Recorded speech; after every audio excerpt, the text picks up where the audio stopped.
Hi, I'm Jordy with the Blue Heron School. We're based out of Squam Lake Natural Science Center. And today I'm going to show a fun work about bird beaks. It's an experiment. So we have a bowl of salt with some rubber bands mixed in. This is pretending to be worms buried in the dirt. We have some marbles in water. That's to pretend to be fish. And we have some juice. That's like nectar in a flower. And the beaks that we have are pliers, a spoon,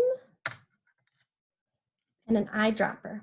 And we're gonna see which beak works the best for which food. I'm gonna try the spoon with the juice. I'm able to get a little bit of juice, but not very much. Ooh, I caught a fish the first time. 3 fish. Spoon works really well for the fish. And the rubber bands. Ooh, I'm getting lots of dirt in my beak, but not many rubber bands. For me, the spoon worked best for the fish.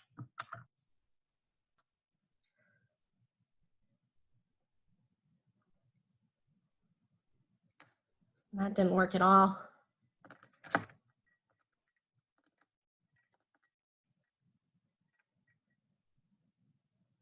Oh, look at that. Pliers work best for the worms.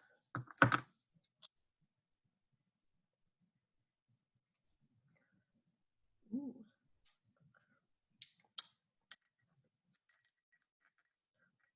Nope.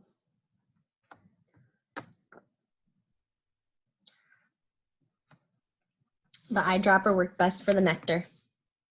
So there's lots of different types of beaks and types of food that you can experiment with at home. Enjoy.